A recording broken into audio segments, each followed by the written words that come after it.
Beneran, bos.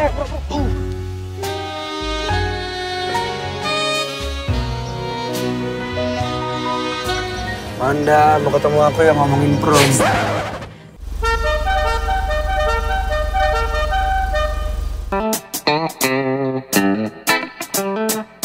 Orasle, assalamualaikum warahmatullahi wabarakatuh. Kembali lagi di channel The Gons. Pada kesempatan dan kesempitan kali ini, saya akan membahas alur cerita film yang diadaptasi langsung dari cerita komik webtoon yang berjudul Terlalu Tampan. Film yang dirilis pada tahun 2019 lalu ini menceritakan tentang seorang remaja bernama Kulin yang ingin mendapatkan kehidupan normal seperti orang-orang lain pada umumnya. Namun sayang, karena ia memiliki ketampanan wajah yang melebihi batas SNI, membuatnya tidak ingin berada di luar rumah. Sebab semua wanita langsung histeris begitu melihat ketampanannya. Oke, tanpa berlama-lama lagi, ini dia alur cerita dari film Terlalu Tampan.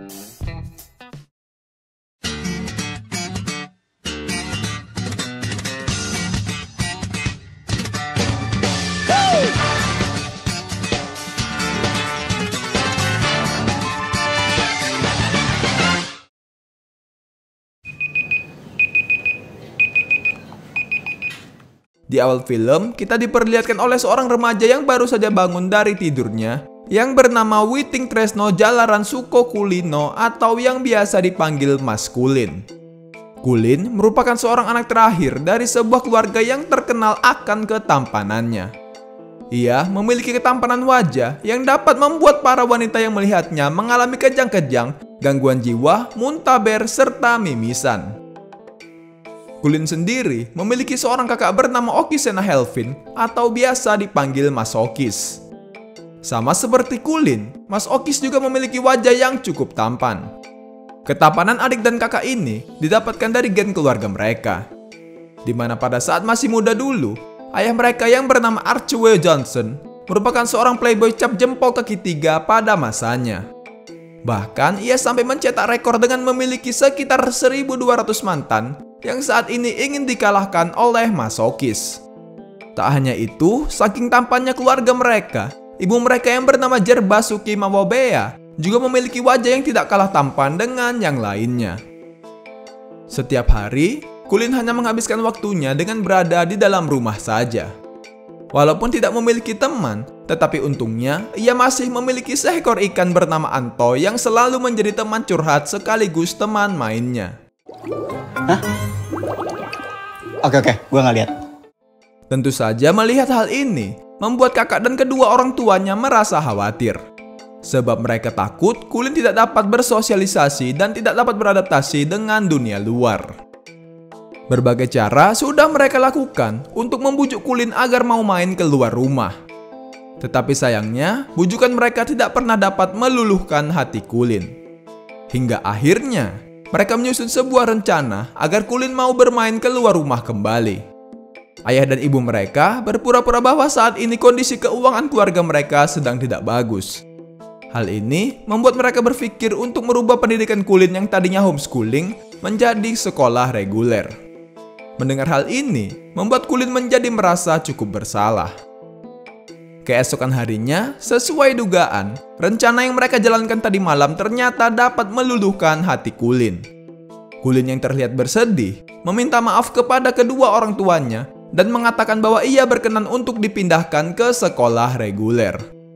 Tetapi, untuk mencegah para wanita yang langsung histeris begitu melihat wajahnya, Kulin hanya mau masuk ke sekolah khusus laki-laki saja.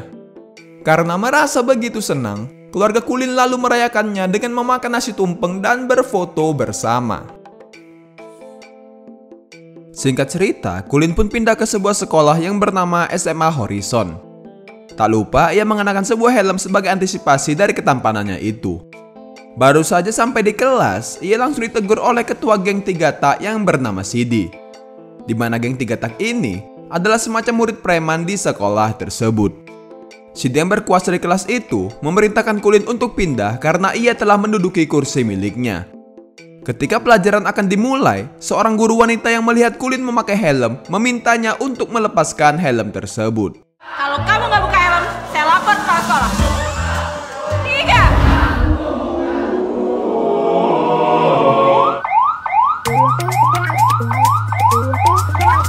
Melihat kejadian itu, Kulin berusaha untuk melarikan diri karena ia merasa bersalah. Namun sialnya, ketika ia tengah melarikan diri, Kulin malah ditangkap oleh geng Tigata lalu dibawa ke gudang sekolah. Di dalam gudang itu, Sidi selaku ketua geng meminta Kulin untuk menyerahkan proposal prom gabungan ke SMA BBM atau Brand Beauty Manor. Sidi ingin memanfaatkan ketampanan Kulin agar dapat meluluhkan hati Amanda yang merupakan ketua dari SMA BBM. Hal itu dilakukan karena selama 3 tahun ini, Amanda selalu menolak proposal prom gabungan dari sekolahnya. Setelah keluar dari gudang, Kulin yang kesal dengan perbuatan Tigata berencana untuk melaporkan tindakan pembulian atas dirinya kepada kepala sekolah. Namun anehnya, sang kepala sekolah malah meminta Kulin untuk menyetujui saja permintaan dari Sidi. Sebab Sidi dan teman-temannya menolak untuk lulus sekolah selama 3 tahun ini. Usut punya usut, ternyata sang kepala sekolah merupakan orang tua dari Sidi. Lantas, atas dasar itu, sang kepala sekolah bahkan sampai berniat untuk tidak meluluskan Kulin jika dirinya tidak mau menuruti kemauan anaknya yakni Sidi. Keesokan harinya, Kulin bersama dengan teman barunya Kibo, yang merupakan siswa yang juga menjadi korban bullying Saidi, pergi ke SMA BBM untuk menyerahkan proposal prom gabungan. Namun sialnya, mereka datang tepat di saat bel istirahat berbunyi. Akibatnya, seluruh siswi yang keluar dari dalam kelas mengetahui kedatangan dari Kulin dan Kibo. Para siswi-siswi itu langsung meneriaki mereka dan meminta mereka untuk pergi. Hingga akhirnya, untuk menenangkan keributan, Kulin dengan terpaksa harus melepaskan helmnya.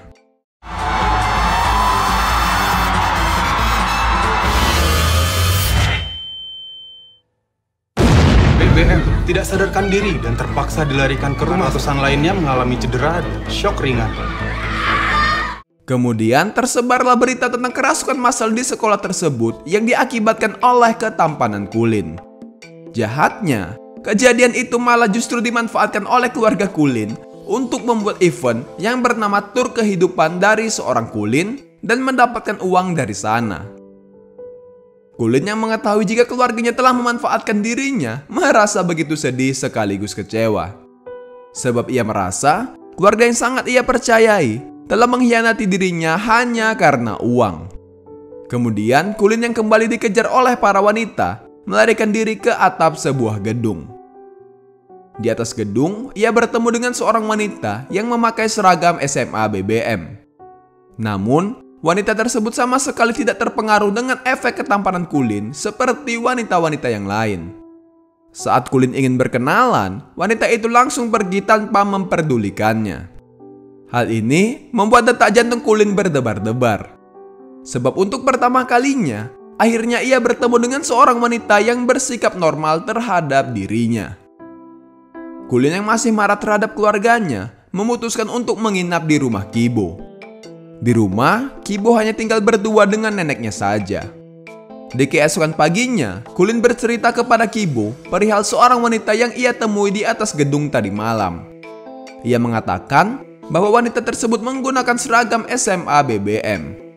Atas dasar itu, Kulin pun menjadi sangat bersemangat untuk pergi ke SMA BBM. Sebab, karena selain untuk menyerahkan proposal prom gabungan yang dimintai oleh Sidi, ia juga ingin menemui wanita yang ia jumpai tadi malam.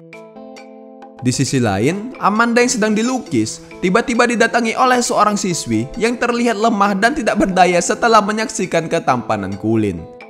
Siswi tersebut memberitahu bahwa Kulin datang ke sekolah dan ingin bertemu dengan Amanda. Mendengar hal itu, Amanda terlihat sangat senang dan langsung bergegas menemui mereka. Setelah berbincang-bincang mengenai prom gabungan, Kulin dan Kibo langsung bergegas pergi. Secara tak diduga, sosok wanita anggun sekelas Amanda bahkan juga taluk dengan efek ketampanan Kulin. Ketika jam istirahat, mereka terlihat mulai gelisah menunggu kabar soal prom gabungan. Tak lama berselang, Kibo mendapatkan pesan balasan dari SMA BBM. Isi pesan tersebut mengatakan bahwa mereka telah setuju atas ajakan yang diwakilkan oleh Kibo dan Kulin tempo hari. Tentu hal itu membuat seluruh murid SMA Horizon serta para guru merasa sangat senang.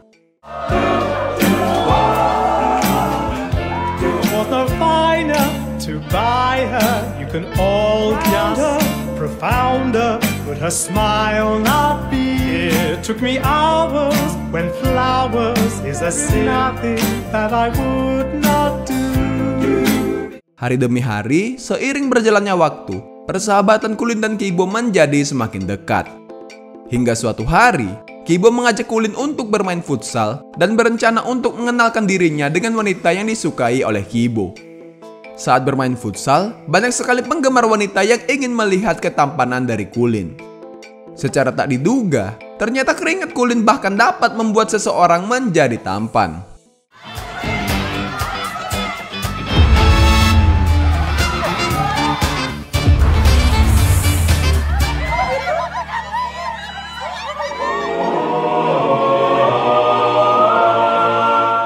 Namun sayang, hal itu hanya dapat bertahan selama 2 jam saja.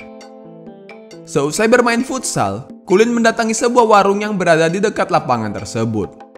Tak disangka, ternyata penjaga warung tersebut adalah seorang wanita yang ia temui di atap gedung tempo hari. Saat Kulin ingin berkenalan dengannya, tiba-tiba Kibo datang menyapa wanita itu yang di sini telah diketahui bernama Rere. Lalu, Kibo mengajak Rere dan Kulin untuk makan ke tempat bakso langganannya. Di sini terlihat, Kibo dan Rere tampak sangat akrab, seperti layaknya 2 orang yang saling menyukai. Menyaksikan hal itu, membuat Kulin merasa kesal sekaligus sedih, karena merasa jika nasibnya tidak seberuntung Kibo. Kibo yang melihat ekspresi sedih dari Kulin, mencoba untuk menghiburnya sebagai seorang sahabat. Di malam itu, Kulin tidak dapat tidur, karena terus saja memikirkan tentang bagaimana cara ia bisa mendapatkan perhatian dari Rere.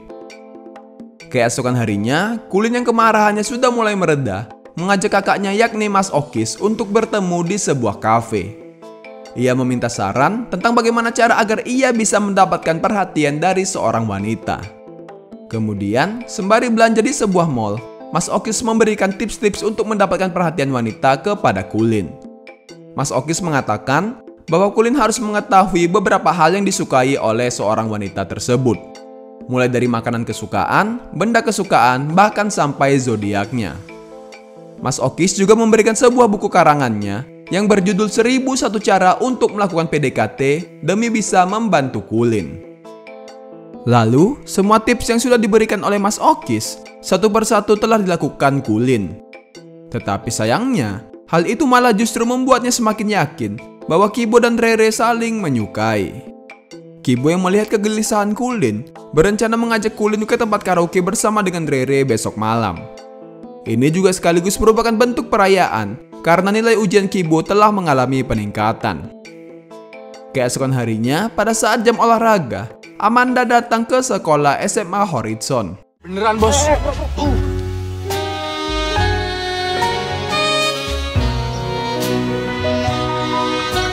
Amanda, mau ketemu aku yang ngomongin prom. Tujuan kedatangan Amanda adalah untuk memberikan surat undangan pesta ulang tahunnya kepada Kulin. Tak hanya itu, ia juga memberikan HP Asia Hidayah kepada Kulin agar Kulin lebih mudah menghubunginya. Melihat undangan tersebut, Sidi pun langsung mengambilnya dan menempelkannya di mading sekolah. Para siswa yang melihat undangan itu merasa sangat bahagia, sebab mereka bisa datang ke acara pesta ulang tahun Amanda yang merupakan seorang wanita yang begitu mereka damba-dambakan. Walaupun padahal Amanda sebenarnya hanya mengundang Kulin saja. Pada malam harinya, sesuai rencana, Kibo mengajak Kulin dan Rere ke tempat karaoke. Di sini, Kulin terlihat tampak gelisah karena Rere, wanita yang ia sukai, malah justru lebih asik bersama dengan Kibo daripada dirinya. Kemudian, ketika Kibo ingin membayar, ia malah lupa membawa dompet dan harus pergi keluar untuk mengambil uang di ATM. Kesempatan ini lantas digunakan oleh Kulin untuk berbicara kepada Rere. Ia mengatakan bahwa Rere tidak akan pernah bisa memiliki Kibo karena Kibo sudah mencintai wanita lain, yaitu Amanda. Beberapa hari kemudian, pesta ulang tahun Amanda pun tiba dan Kulin beserta Kibo datang ke acara tersebut. Lalu, entah apa yang terjadi, namun tiba-tiba saja Amanda langsung mengajak Kibo untuk naik ke lantai atas bersamanya. Sementara itu, Kulin yang sedang berbicara dengan wanita yang berencana mengajaknya foto bersama, melihat Rere datang ke tempat itu. Tetapi sayang, baru saja Rere sampai di sana, ia langsung menyaksikan Kibo yang sedang melakukan percipokan duniawi dengan Amanda. Tentu saja melihat pria yang ia sukai melakukan percipokan duniawi dengan wanita lain membuat Rere merasa begitu sedih, lalu pergi meninggalkan tempat tersebut. Kulin yang mengikuti dari belakang memanfaatkan kesempatan itu untuk menyatakan perasaannya kepada Rere. Gue pikir Kibo tuh orang yang beda. Taunya sama aja. Gak semua cowok kayak Kibo, Re. Gue gak bakalan bikin lo nangis, Re. Gue suka sama lo, Re.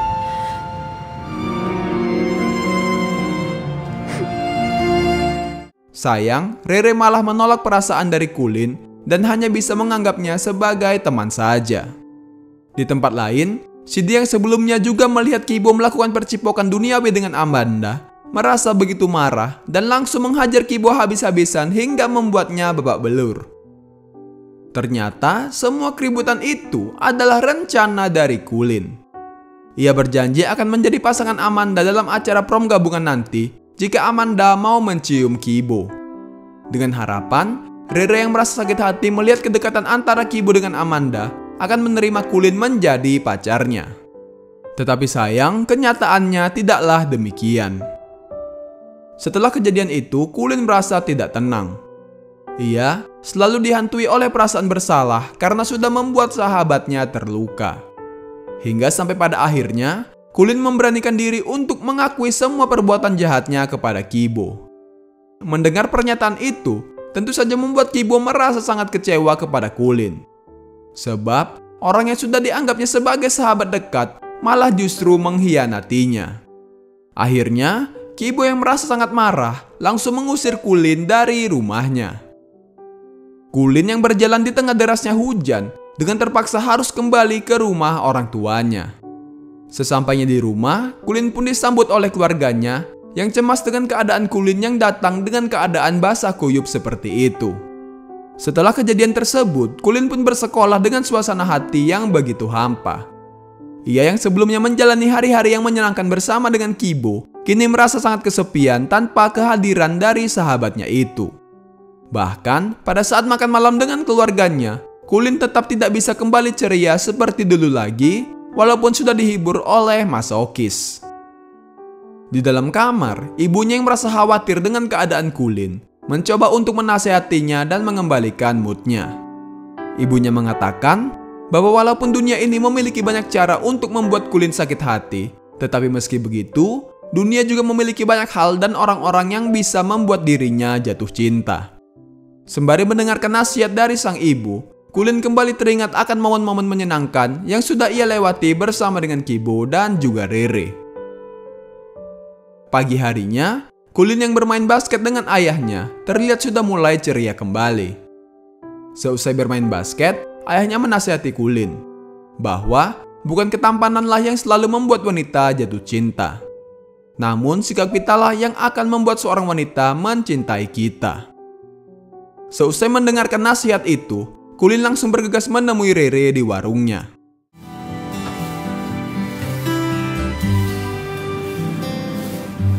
Mbak, kembaliannya Mbak.